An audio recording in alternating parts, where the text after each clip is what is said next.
If you have questions about how to care for your sourdough starter, then this video is for you.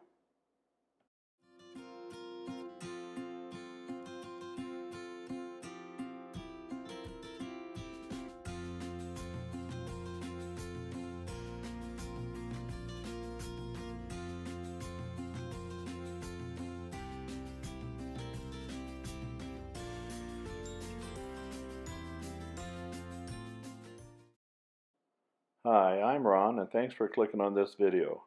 In the past, I've published several videos about sourdough starter, some of which are what to feed your sourdough starter, how to bring your sourdough starter to life after it has been in the fridge for days or even weeks, and an explanation of the no discard method. In this video today, I'm going to go deeper in depth as to when, how, and why of sourdough maintenance. I'll begin with a typical morning feeding of my sourdough starter, followed by a detailed explanation of the various steps in my method. Okay then, let's begin.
And this is a typical sourdough feeding morning.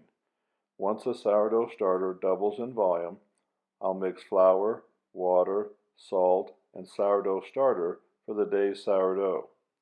During the remainder of this video, I'll give an explanation of the various steps. First, the sourdough starter container.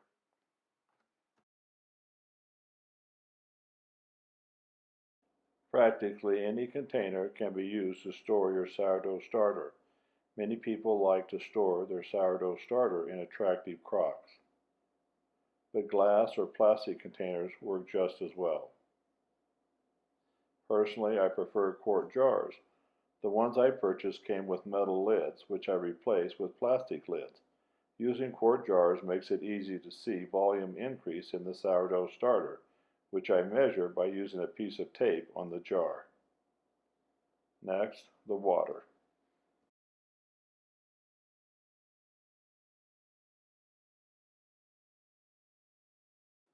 I use plastic containers to store my water at room temperature. The original bottled water I purchased has long ago been used. Now, I simply refill the plastic bottle with filtered water from my fridge door. I have never used tap water for fear of introducing chlorine into my sourdough starter.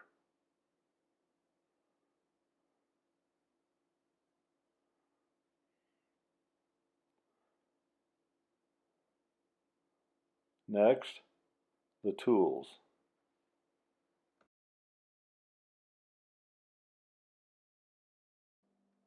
The handle of a wooden spoon is what I use to mix the flour and water in my sourdough starter.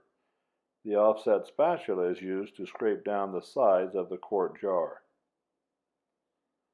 Some people use cups and spoons to measure the recipe by volume. However, using a scale and measuring by weight will produce a more consistent baking. My 2-loaf sourdough bread recipe calls for 900 grams of flour, 600 grams of water, 200 grams of sourdough starter, and 20 grams of salt. This produces a 70% hydration sourdough. Next, the flour.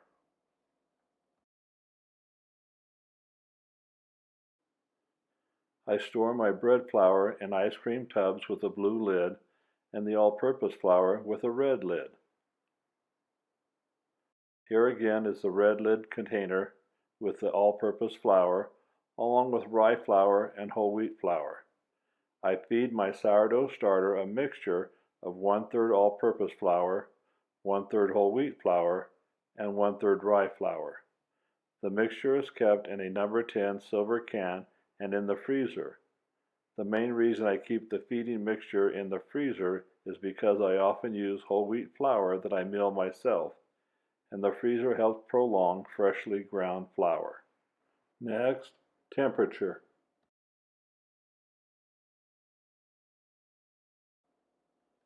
After feeding the sourdough starter and while waiting for it to double in volume to make sourdough, I often place the jar of sourdough starter in this proofing box with the temperature set at 82 degrees. Of course, there are many different ways to create a warm environment for the sourdough starter. Placing a hot chocolate mug filled with boiling water in the microwave with sourdough starter will also produce a rise in the sourdough starter. When using this technique, I don't actually turn on the microwave, I just shut the door. Next, when to feed.